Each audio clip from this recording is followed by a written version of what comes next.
क्या कुछ कहना चाहेंगी मैम, एक चुनावी प्रक्रिया के तहत ममता बनर्जी इलेक्शंस हारती हैं और जब इस्तीफ़ा मांगा जाता है तो इस्तीफ़े के लिए मना कर देती, कहती मैं तो इस्तीफ़ा दूंगी नहीं क्योंकि मैं हारी ही नहीं हूँ, मुझे हराया गया है। क्या कुछ कहना चाहेंगे आप उनके इस बयान पर? मेरे अकॉर्डिंग ये कंप्लीट चाइल्डिश एक्ट है जो कि वो कर रही हैं। बेसिकली वो 3 टर्म से जीतती आ रही है, बट इस बार हार गई हैं तो शी इज़ इन डिनायल। उन्हें एक्सेप्ट नहीं हो पा रहा है अपना defeat. And being a CM जो कि एक कॉन्स्टिट्यूशनल पोस्ट है, तो वो कॉन्स्टिट्यूशन के अगेंस्ट ही जा रही हैं बाय सेइंग कि मैं रेजिग्नेशन नहीं दूंगी एंड ऑल। तो फिर उनको प्रोसीजर के थ्रू जाना पड़ेगा। अगर उन्हें कोई भी इशू है, she can approach Calcutta high court and supreme court. But अगर उन्हें इशू है तो वो शी कैन अप्रोच, बट उनको तो रेजिग्नेशन देना ही पड़ेगा। ये सबूत चाहिए मुझे तो कि अगर मुझे हराया गया तो सबूत दो, मैं इस्तीफ़ा ऐसे नहीं दूंगी। बार बार ये शब्द यूज़ कर रही हैं कि मुझे हराया गया है। अगर वो एलिगेशन डाल रही है तो फिर बर्डन ऑफ प्रूफ उनके ऊपर आता है कि that she needs to proof कि कहाँ गलती हुई है, कहाँ ईवीएम में जो भी वो कह रही है, एलिगेशन डाल रही है कि गलत वोटिंग हुई है एंड ऑल डैट, तो she needs to proof that. अच्छा मैम, हमने बहुत सारे इलेक्शंस देखे जिसमें 3-4 बार के जो सीएम रह चुके हैं वो चुनावी तरीके से जब हारते हैं तो चुपचाप इस्तीफ़ा दे देते हैं। आखिरकार ममता बनर्जी को क्या भय है अपनी कुर्सी से जाने का, या फिर इतना क्या लगाव है अपनी कुर्सी से कि उनको जब हराया गया है तो फिर वो बोल रही हैं, कह रही मैं नहीं दूंगी इस्तीफ़ा? बेसिकली उनको डर है कि उन्होंने जो भी अपना कांड किया है पहले बीइंग अ सीएम, जो भी केसेस है जैसे कि RG Kar medical case and all, तो फिर उनको डर है कि जो भी नई सरकार आएगी वो इस पे इन्वेस्टिगेशन करेगी and she might need to go to jail for that also. तो बेसिकली ये एक डर है जिसकी वजह से वो इस्तीफ़ा नहीं दे रही हैं और कह रही है कि मैं नहीं छोड़ूंगी ये पोस्ट। अच्छा मैम, आपके क्या ओपिनियंस हैं? जैसे ममता बनर्जी कह रही हैं कि मैं इस्तीफ़ा नहीं दूंगी, हराया गया है बार बार, तो इतना क्या डर है, उनको हार मंजूर नहीं है क्या? जी, मुझे लगता है कि पहली बात तो यह है कि वो मंजूर नहीं करना चाहती हैं कि मैं हार चुकी हूँ, और दूसरी बात उन्हें ये डर है कि जितने भी उन्होंने जनता के प्रति काले काम किए हैं, जितनी भी जनता के खिलाफ जाके सारी चीज़ें की हैं, वो जितनी भी जनता के खिलाफ सारी चीज़ें की है वो एकदम अनलॉफुल चीज़ें सारी की है। तो उन्हें डर है कि कहीं मैं पकड़ी ना जाऊं, कहीं मुझे एक्सपोज होने का डर है कि कहीं मैं पकड़ी ना जाऊं, कहीं मुझे जेलों सलाखों के पीछे ना कर दे। तो यही एक डर है जो कि ममता जी को खाया जा रहा है अंदर ही अंदर।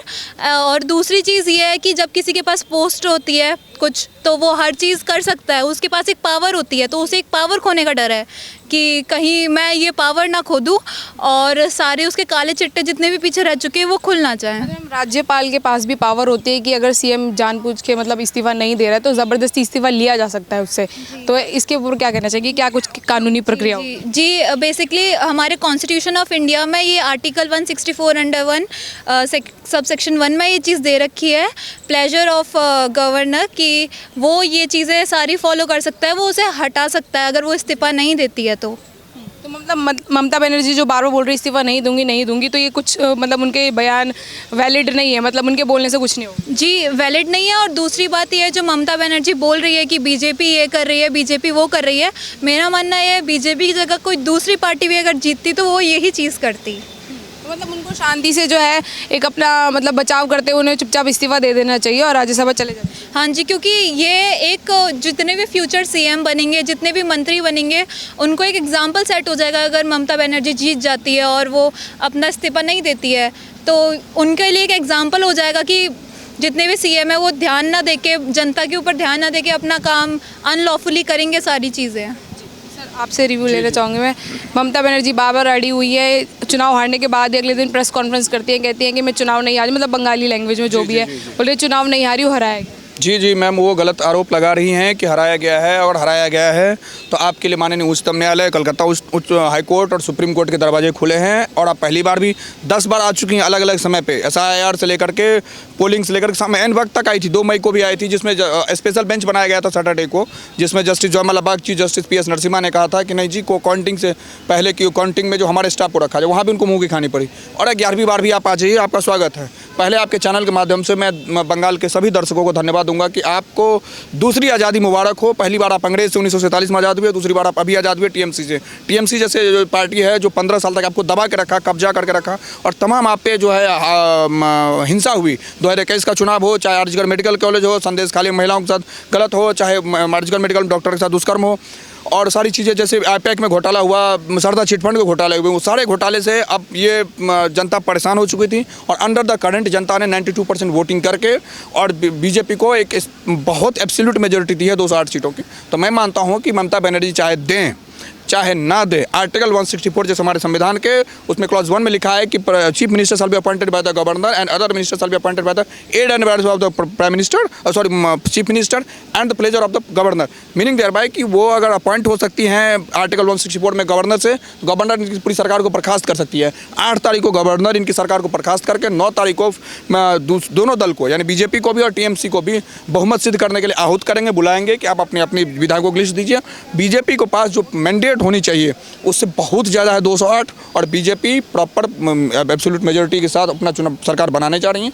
और ममता बनर्जी के खिलाफ सारे फाइल खुलने ही वाले हैं, वो मैटर ऑफ टाइम है, 2 दिन 5 दिन। बार आरोप लगा रहे हैं, कह रहे हैं कि अमित शाह, मोदी जी और SIR जो कुछ भी हुआ है चुनाव आयोग की मिली भगत है मुझे हराने में। मैडम ये 2014 में जब से मोदी सरकार बने हैं तब से ये विपक्षों का एक ट्रेंड है। जहां अभी 5 चुनाव हुए हैं केरल में और तमिलनाडु में संविधान सुरक्षित है, आज चुनाव आयोग ने अच्छा काम किया। जहां बीजेपी ने जीती, जहां जीत गई तो ये हुआ कि नहीं जी ज्ञानेश कुमार जो चीफ इलेक्शन कमिश्नर है वो बिक गए, वो मोदी की कठपुतली है, तमाम एलिगेशंस।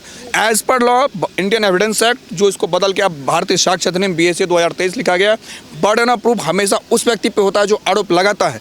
अगर ममता बनर्जी ये कह रही है कि इलेक्शन कमीशन मैंने मेरे साथ गलत किया, मैं 100 सीटों पर जीत रहा हूँ सारा कुछ, आप बिल्कुल अपने सिर्फ एजम्पशन पर नहीं, पूरे फैक्ट के साथ, अब पूरे लॉ के साथ, पूरे एविडेंस के साथ आप जाइए कोर्ट में, कलकत्ता हाई कोर्ट, वहाँ आपको रिलीफ मिले वहाँ पे कंटेस्ट करिए उस केस को, नहीं मिले सुप्रीम कोर्ट आइए।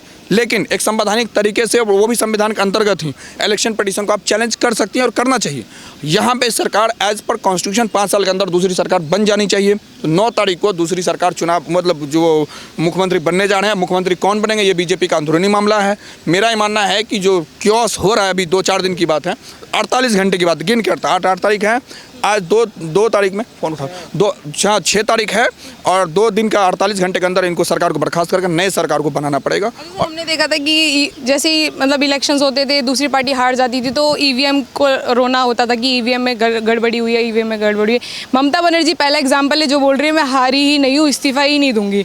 तो क्या कुछ मतलब है कि क्या एग्जाम्पल सेट कर रही हैं फिर ये बाकी प्रदेशों के? ये बिल्कुल गलत एग्जाम्पल सेट कर रही हैं। आरोप प्रत्यारोप हर, देखिए पक्ष विपक्ष हर देश में होता है, रहना भी चाहिए, बड़ा सवाल वो नहीं है। आपको करना ये था कि देखिए आप तो हार गई हैं, बेहतर था कि आप ये कहते कि जनता ने जो हमें अविश्वास जताया है, मैं कोशिश करूंगी कि 5 साल में बीजेपी की जो सरकार है उसके अगली बार जब मैं आऊँगी तो मैं अपना TMC में अपनी पहले तो आत्ममंथन करूँगी कि मैं क्यों हारी, और जनता के बीच में जाऊँगी और फिर से उन सारे मसले को उठाऊँगी जो हम जिसके लिए हम आएंगे, यानी अगली बार TMC आए चुनाव लड़े। लेकिन इस तरीके से अपने आप को ये कह देना कि नहीं जी हम वो ही नहीं देंगे, आप एज पर कॉन्स्टिट्यूशन आपको देना ही होगा।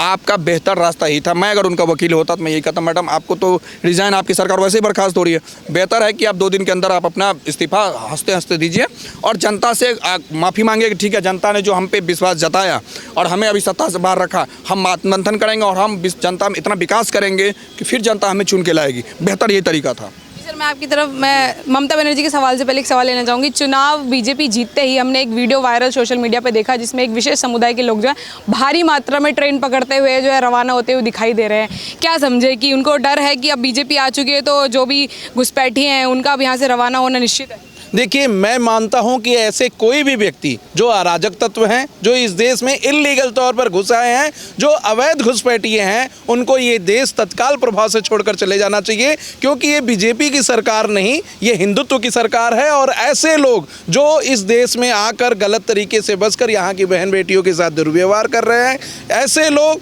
जो कहीं ना कहीं लॉ एंड ऑर्डर का मिसयूज कर रहे हैं, उनमें अराजकता फैलाना चाहते हैं, ऐसे लोग जो आरजीकर रेप मेडिकल जैसे रेप केस में संलिप्त हैं, ऐसे लोगों का इस देश में रहने का कोई काम नहीं है। ये देश संविधान से चलता है और संविधान में कहीं ना कहीं ये प्रोविज़न दिया गया है कि सभी लोगों की सुरक्षा करने का दायित्व और जिम्मेदारी राज्य की सरकार को और बाद में केंद्र सरकार को होगी। और सबसे बड़ी बात मैं बता दूं तो इस पूरे बंगाल के चुनाव में हमने एक चीज़ देखा कि हर वो मंत्री, हर वो विधायक, हर वो व्यक्ति जो TMC से जुड़ा हुआ था, वो कानून को अपने हाथ में लेने की बात कर रहा था, चाहे वो ममता बनर्जी हो, चाहे अभिषेक बनर्जी बनर्जी हों, चाहे हुमायूं कबीर हों, चाहे तमाम ममता बनर्जी के पॉलिटिकल पार्टी के नेता हों, कहीं ना कहीं वो कह रहे थे। अभी अजय पाल शर्मा के लिए एक वीडियो जारी किया अभिषेक बनर्जी ने, उसमें उन्होंने कहा कि हम खाल निचोड़ लेंगे, घसीट कर लेकर आएंगे। आदरणीय गृह मंत्री के लिए इन्होंने कहा कि हम बंगाल में घुसने नहीं देंगे। तो मैं पूछना चाहता हूं, क्या बंगाल भारत से अलग है?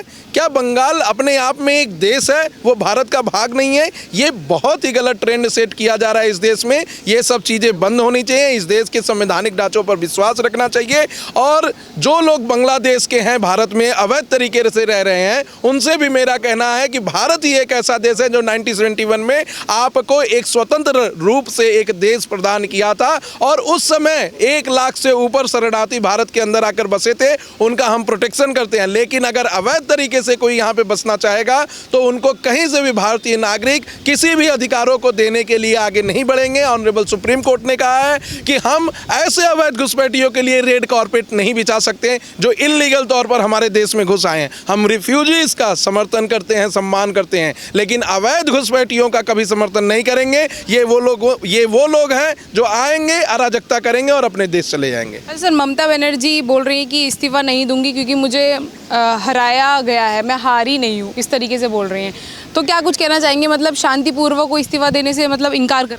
देखिए, अगर वो इनकार करेंगी तो इसके लिए संवैधानिक मैकेनिज्म है, और हमारे डॉक्टर भीमराव अंबेडकर जिन्होंने संविधान बनाया था, वो साफ तौर पर ये चीज़ें जानते थे कि राज्य में कुछ ऐसे मुख्यमंत्री हो सकते हैं जो ममता बनर्जी की तरह अराजकता फैला सकते हैं। इसी के लिए उन्होंने राज्य में एक राज्य के गार्जियन के तौर पर गवर्नर को चुनने की बात की, जो आर्टिकल 153 से प्रोटेक्टेड है, और वो गवर्नर अपना रिपोर्ट सेंट्रल गवर्नमेंट को दे सकता है, और वहाँ पर राष्ट्रपति शासन लगाकर ममता बनर्जी को पद से हटाया भी जा सकता है, उन्हें गिरफ्तार भी किया जा सकता है, उनके ऊपर कंटेम्प्ट ऑफ कोर्ट भी चलाया जा सकता है। दूसरा प्रोविजन आर्टिकल 164 में है, जिसमें कि जो मेजॉरिटी के लोग हैं उनको फ्लोर टेस्ट पास करने के लिए गवर्नर बुलाएगा। भारतीय जनता पार्टी अभी मेजॉरिटी में है, उन्हें बुलाया जाएगा। अगर उन्होंने फ्लोर टेस्ट प्रूव कर दिया तो उन्हीं की सरकार बनेगी, फिर ममता बनर्जी हाथ मलते रह जाएंगी। और तीसरी बात, SR Bommai versus union of India के केस में ऑनरेबल सुप्रीम कोर्ट ने कहा है कि फ्लोर टेस्ट अगर विधानसभा में प्रूव हो गया तो कहीं ना कहीं वही सरकार चुनकर आएगी, और इससे कोई दरकिनार नहीं कर सकता। और बीच में कोई भी दखल अंदाजी करेगा तो उसके ऊपर अवमानना का नोटिस जारी होगा, उसको जेल जाएगा। कहने का तात्पर्य है कि ममता बनर्जी कितना भी बोलने, कितनी भी प्रेस कॉन्फ्रेंस कर ले कि इस्तीफा नहीं दूंगी, पर इस्तीफा उनसे ले लिया जाएगा। जी देखिए, ये हमारे संविधान बनाने वाले संविधान मेकर ने ये प्रोविजन देके गया है। अगर इस तरीके से होने लगे, आज के बाद कल हो सकता है कि भारतीय जनता पार्टी केंद्र में हार जाए, फिर नरेंद्र मोदी जी इस हद पे आ जाए कि हम जो है प्रधानमंत्री पद को नहीं छोड़ेंगे, जो कि बिल्कुल ही पॉसिबल नहीं है। अनिश्चित काल के लिए कोई किसी पद को हेल्ड नहीं कर सकता है। बंगाल की जनता का यह मैंडेट है, बंगाल के लोगों ने उन्हें नकारा है, उन्हें बंगाल के लोगों के बीच जाना चाहिए 5 साल बाद। अभी 5 साल तक लोगों की निस्वार्थ भाव से सेवा करनी चाहिए, और ममता बनर्जी को ये हार स्वीकार करना चाहिए।